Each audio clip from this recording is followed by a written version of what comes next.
Assalamualaikum warahmatullahi wabarakatuh. Alhamdulillah, alhamdulillahirabbil alamin. Wassalatu wassalam ala sayyidil mursalin khataman nabiyyin wa ala alihi wa sahbihi ajma'in. Wa la haula wa la quwwata illa billahil aliyil azim.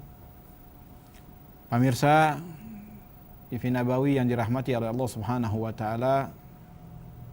Alhamdulillah, kita bersyukur kepada Allah Subhanahu wa taala yang telah mempertemukan kembali di dalam program Pesantren TV Nabawi dalam kajian pelajaran fikih di dalam mazhab Imam Syafi'i, kitab Safinatun Najah yang dikarang oleh Syekh Saleh bin Abdullah bin Sa'ad bin Sumair. Sebelum kita membaca kitab fikih ini, marilah kita berdoa kepada Allah Subhanahu wa taala agar Allah Subhanahu wa taala senantiasa memberikan kepada kita ilmu yang bermanfaat, tentunya yang dapat kita amalkan dalam keseharian hidup kita. Alhamdulillah rabbil alamin. Allahumma shalli wa sallim ala sayyidina Muhammad wa ala ali sayyidina Muhammad. Allahumma rzuqna fahman nabiyyin wa hifdzal mursalin wa ilham malaikatil muqarrabin. Allahumma aghnina bil ilm wa zayyidna bil hilm wa akrimna bit taqwa wa jamilna bil afiyah. Wa sallallahu ala sayyidina Muhammad wa sallam. Alhamdulillah rabbil alamin. Pemirsa yang dirahmati Allah Subhanahu wa taala, kemarin kita telah membaca di dalam kitab ini tentang perkara-perkara yang membatalkan wudu. Perkara yang pertama dari 4 perkara tersebut adalah keluarnya salah satu dari 2 jalan, kemaluan depan ataupun kemaluan belakang, baik yang keluarnya adalah angin atau selain angin kecuali mani. Itu telah dijelaskan ya pada kesempatan yang lalu. Yang kedua, zawadul aqli binaumin au ghairihi. Hilangnya akal baik dengan tidur ataupun selain dengan tidur. Itu pun telah dijelaskan ya, bagaimana daripada hadisnya bahwa Rasulullah sallallahu alaihi wasallam bersabda atas orang-orang yang tidur untuk falyatawadda, maka berwuduklah. Ini dalil bahwa tidur itu membatalkan daripada wudunya. Kecuali telah yang dijelaskan pula oleh sahabul kitab, illa nauma qa'idin. Kecuali tidur yang duduk, mumakkin, yang rapat maq'adatahu, tempat duduknya, minal ardi, dari lantai. Tidur yang demikian walaupun tidurnya dari memasuki waktu isya, setelah melaksanakan sholat isya, seperti bulan kemarin pada bulan suci Ramadan banyak kaum muslimin yang beriktikaf di masjid. Kemudian dari malam dia tilawatil Quran sampai dia tertidur. Tertidurnya duduk dari awal sampai akhir, dia duduk dalam posisinya dia, maka yang demikian itu tidaklah membatalkannya. Wudu tidak batal.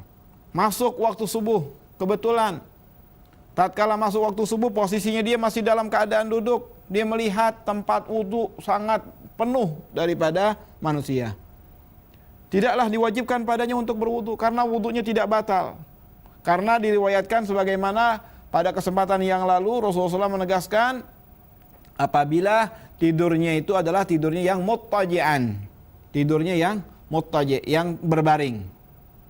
Atau tidak rapat pantatnya dia dengan lantai atau dengan tempat duduknya dia, baik kursi ataupun yang lainnya. Itu yang membatalkan daripada wudunya. Kalau duduknya seperti al-faqir sekarang di sini, walaupun ya sampai berjam-jam, maka tidak membatalkan daripada wudunya. Yang ketiga, yang terakhir kita baca pada kesempatan yang lalu adalah iltiqa basyaratai. Bertemunya atau nempelnya 2 kulit. Rajulin wa imra'atin, laki-laki dan perempuan, kabirain, yang dewasa. Perlu kita ketahui bersama makna dewasa di sini, sebagaimana kesempatan yang lalu telah dijelaskan, adalah yang mempunyai batasan syahwat pada anak tersebut. Kalau kita pada wanita, kalau wanita pada laki-laki. Yang berapa umurnya tidak dikaitkan dengan umurnya. Terkadang seseorang mempunyai daripada umur yang kecil, misalkan atau 9 tahun, apakah 10 tahun, tapi badannya sudah besar. Bagaimana seseorang laki-laki tatkala melihat wanita seperti itu? Atau sebaliknya bagaimana wanita tersebut tatkala melihat seorang laki-laki yang seperti itu, besar tubuhnya, ya, yang ada batasan syahwat pada anak tersebut. Maka yang demikian itu apabila kita menyentuhnya baik sengaja ataupun tidak dengan sengaja, dengan syarat min ghairi hail, tanpa adanya hail. Apa itu hail? Satir atau alas. Baik kita menyentuhnya dengan apa? Dengan bajunya, atau dengan sapu tangan atau selampe, atau dengan tisu, ataupun dengan yang lainnya. Yang penting kulit dengan kulit tidak nempel, itu tidak membatalkan. Kalau nempel kulit dengan kulit, maka itu membatalkan daripada wudunya.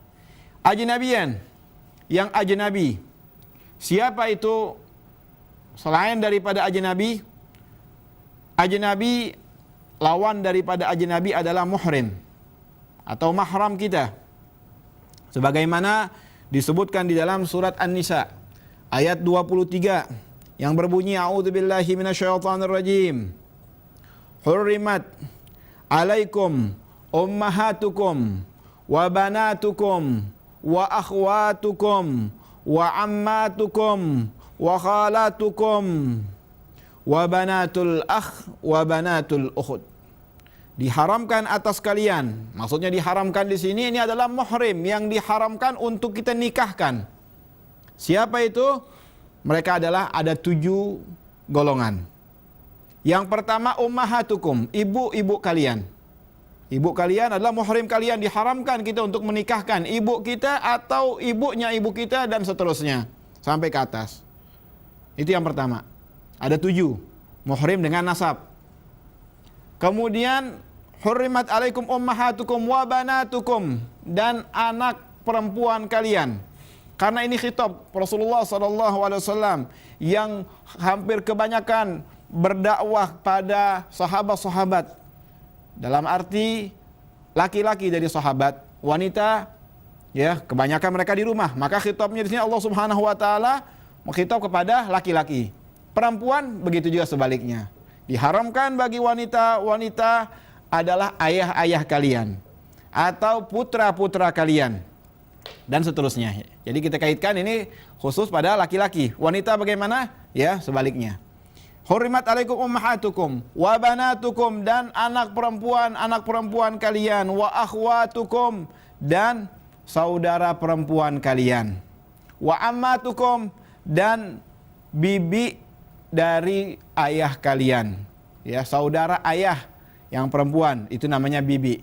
Ya, insyaallah kita akan melanjutkan pelajaran kita setelah jeda yang berikut ini.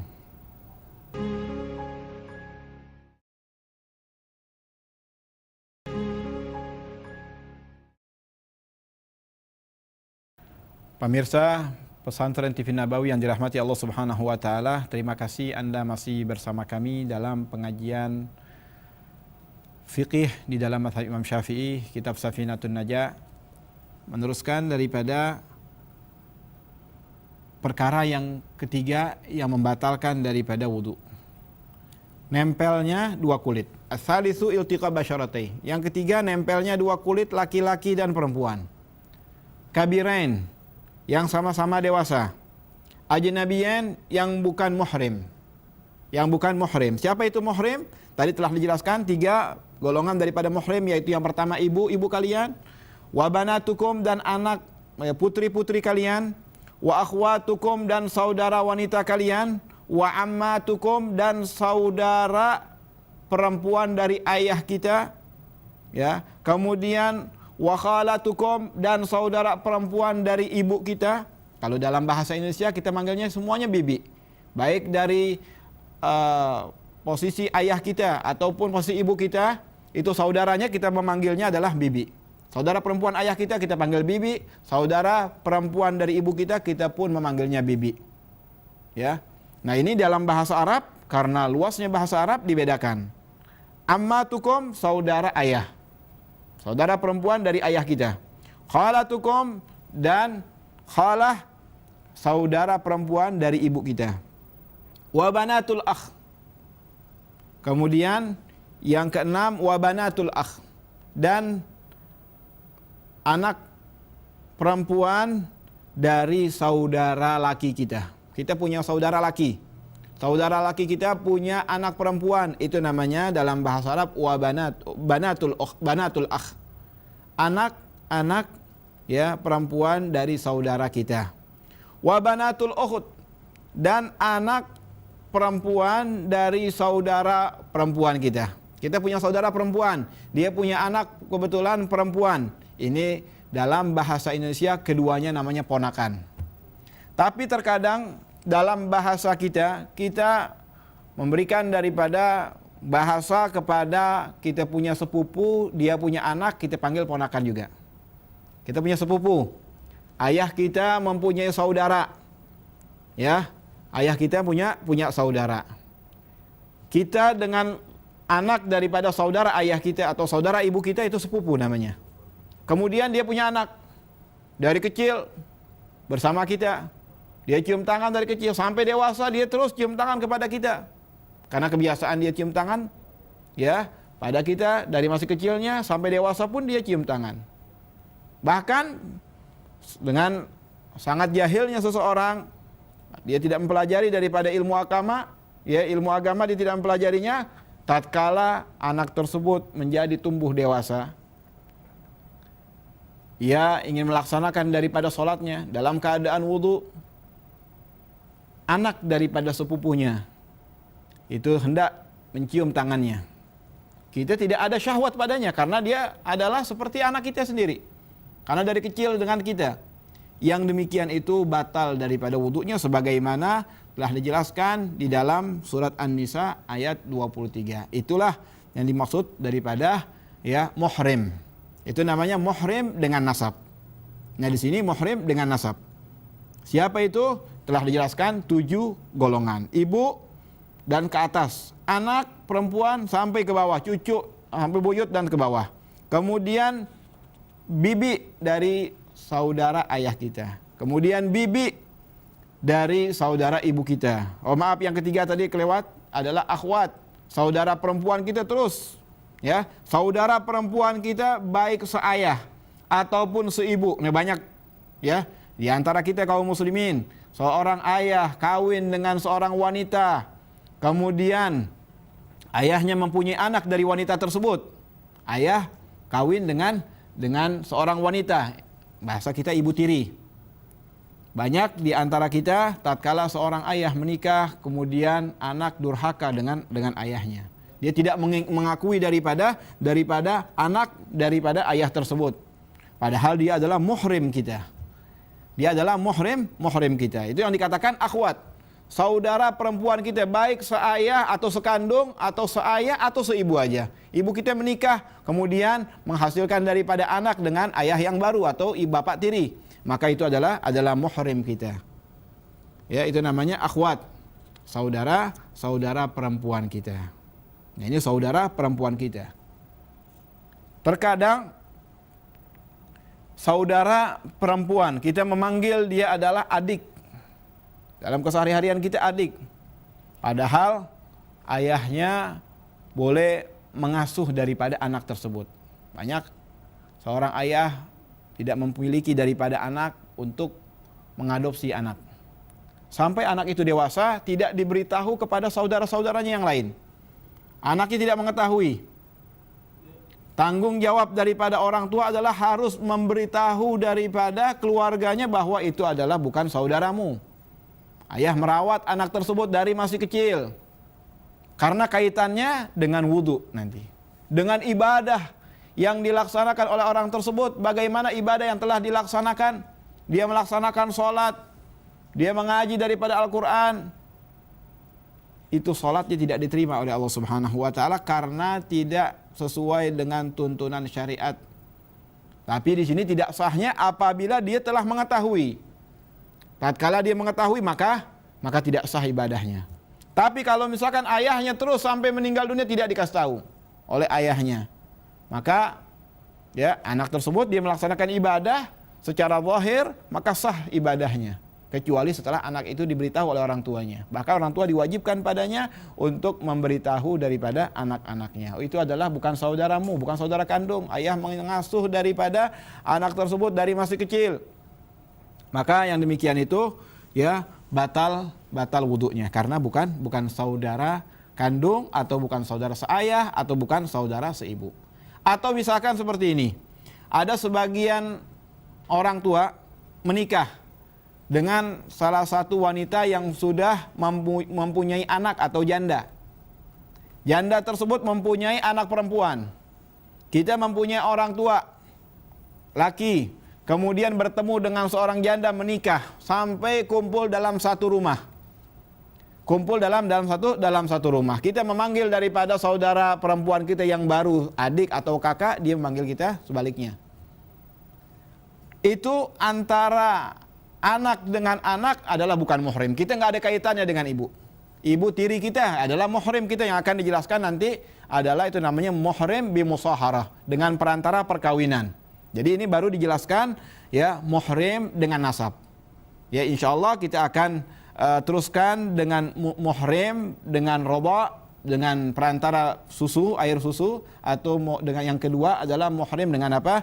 Dengan adanya pernikahan. Insyaallah kita akan teruskan setelah jeda yang berikut ini.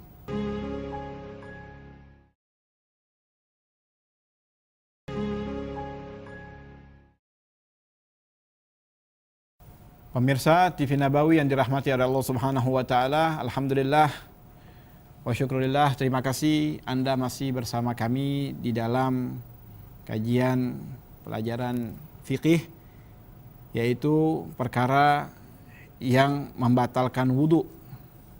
Perkara yang ketiga yang membatalkan wudu adalah iltiqa basyaratai, nempelnya atau bertemunya dua kulit laki-laki dan perempuan kabirain, yang keduanya dewasa, ajnabiyan. Makna dewasa telah dijelaskan tadi. Ajnabiyan sekarang. Apa itu ajnabi? Ajnabi adalah yang tidak ada kaitannya dengan muhrim, yang dibolehkan untuk kita nikahkan. Lawan daripada ajnabi adalah muhrim kita yang diharamkan untuk kita nikahkan. Itu namanya muhrim. Kalau muhrim kita sentuhnya tidak batal walaupun dengan syahwat. Walaupun itu adalah haram. Untuk kita sentuh dengan syahwat hukumnya haram. Tapi dari segi wudu tidak membatalkan wudu kita. Untuk kita sentuh. Tidak membatalkan daripada wudu kita. Muhrim dengan nasab telah dijelaskan tadi ada 7 golongan. Kemudian muhrim dengan rodha, dengan perantara air susu, sebagaimana dijelaskan di dalam Al-Quran pada surat An-Nisa. Di dalam Al-Quran pada surat An-Nisa ayat 23, hurrimat alaikum ummahatukum wa banatukum wa akhwatukum wa ammatukum wa khalatukum wa banatul akhi wa banatul ukhut wa ummahatukum allati arda'nakum. Nah, di sini dikatakan wa ummahatukum allati arda'nakum. Dan ibu-ibu kalian yang telah menyusui kalian. Jadi seorang wanita yang menyusui kita, dia termasuk daripada muhrim kita. Wa ummahatukum, dan ibu-ibu kalian allati arda'nakum, yang kalian telah menyusu padanya. Wa akhwatukum minar radha'ah, dan saudara perempuan kalian dari radha'ah, dari perantara air susu tersebut. Kita misalkan pernah nyusu dengan seorang wanita, tetangga kita kebetulan, ya ibu kita melahirkan kita, air susunya sedikit. Tetangga kita dengan dia menawarkan diri, kalau boleh, kalau diizinkan, aku akan menyusukan anakmu juga. Bareng begitu. Walaupun tidak bareng, ya itu ibu susu kita adalah muhrim kita. Itu namanya ummahatukum allati arda'nakum. Ibu-ibu kalian yang telah kalian pernah menyusu dengannya. Maksudnya ibu-ibu kalian, kita punya daripada ibu susu. Itu ibu susu mempunyai ibu, nenek juga. Kita juga memanggilnya dia adalah nenek kita. Itu muhrim juga sama. Wa akhwatukum, dan kita punya saudara perempuan dari perantara air susu. Ibu tersebut, tetangga kita yang menyusui kita, mempunyai daripada saudara perempuan.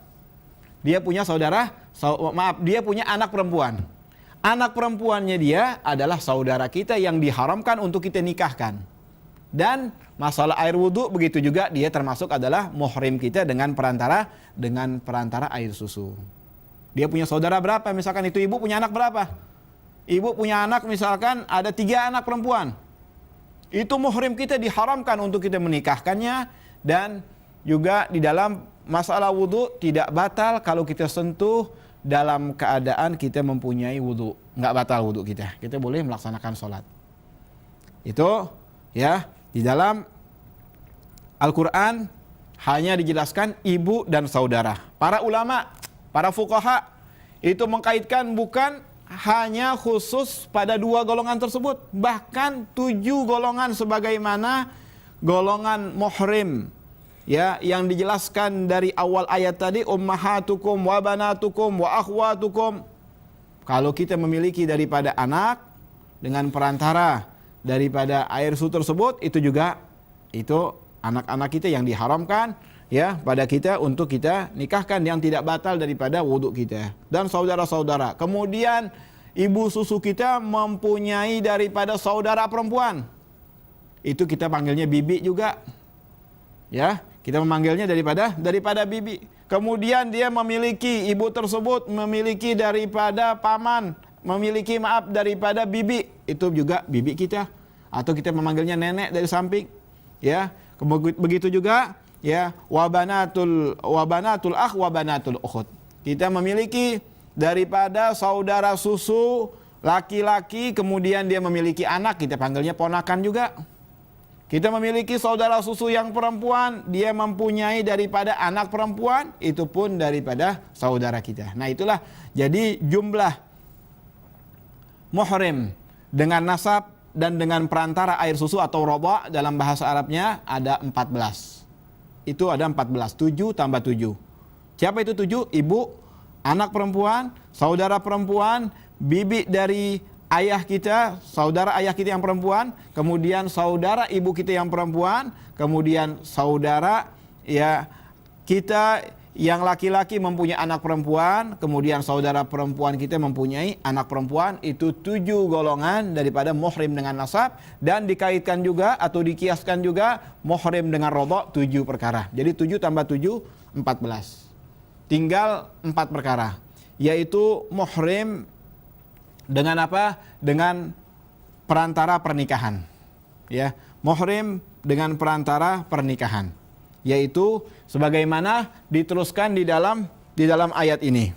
Pada surat An-Nisa ayat 23 masih dikatakan wa ummahatu nisaikum wa rabaibukum allati fi hujurikum min nisaikum allati dakhaltum bihinna fa illam takunu dakhaltum bihinna fala junaha alaikum wa halailu abnaikum allati min aslabikum ila akhiril ayah. Dan ibu-ibu kalian ya, waraba ibukum allati fi hujurikum, yang kita telah menikah dengan anaknya. Kita menikah dengan seorang wanita, dengan kita baru mengucapkan qabiltu, saya terima nikahnya dan kawinnya si fulan dengan fulan, dibayar tunai. Ya, kita sudah mengucapkan qabiltu, lafaz qabiltu, maka ibunya adalah muhrim kita. Ibunya wanita tersebut alias mertua itu adalah muhrim kita. Itu muhrim dengan apa? Dengan perantara ya, perantara pernikahan. Ya, adalah ya ibu mertua. Kemudian adalah ibu tiri. Perantara karena ayah kita menikah dengan seorang wanita, maka dia adalah ibu kita. Tapi ibu tiri bahasanya. Kemudian seorang ibu, seseorang menikahi dengan seorang janda. Seorang menikah dengan seorang janda. Maka ya, seorang janda itu mempunyai anak perempuan, itu juga ya saudara anak kita. Itu tatkala kita sudah mengucapkan qabiltu ya, kemudian disyaratkan lagi di dalam ayat ini ya, wabanat ya, dikatakan min nisaikum allati dakhaltum bihinna, dari wanita-wanita yang kalian telah gauli daripada ibunya. Ya. maka yang demikian itu adalah muhrim kita. Apabila kita sudah mengumpul atau sudah jima dengan ibunya, maka putrinya menjadi muhrim. Sebelum ya kita masuk kepada ibunya anak tersebut, setelah kita menikah, kita belum sempat jima dengan ibunya, maka itu bukan muhrim kita. Bukan muhrim kita anak tersebut. Tar dulu, kalau kita sudah dukhul, sudah masuk pada ibunya, maka dikatakan yang demikian itu adalah muhrim kita. Itulah daripada pelajaran kita yang dapat Al-Faqih sampaikan pada kesempatan malam hari ini. Mudah-mudahan pelajaran yang telah kita dengar tadi bisa kita ambil manfaat dan menjadi daripada pegangan kita dalam kehidupan kita sehari-hari. Ya, marilah kita berdoa kepada Allah Subhanahu wa taala agar Allah Subhanahu wa taala senantiasa memberikan kepada kita, menambah kita ilmu-ilmu yang bermanfaat. Rabbana anfa'na bima 'allamtana, Rabbi 'allimna alladhi yanfa'una, Rabbi faqihna wa faqih ahlana wa qarabatin lana fi dinina. Rabbana atina fid dunya hasanah wa fil akhirati hasanah wa qina adzabannar. Wa sallallahu ala sayyidina Muhammadin nabiyil ummi wa ala alihi wasallam. Walhamdulillahirabbil alamin. Pemirsa, tetap terus bersama kami dalam Pesantren TV Nabawi. Ya, kita akan melanjutkan pelajaran kita yang akan datang, perkara yang keempat daripada perkara yang membatalkan wudhu kita. Ini saja yang dapat Al-Faqih sampaikan. Wabillahi taufiq wal hidayah. Wassalamualaikum warahmatullahi wabarakatuh.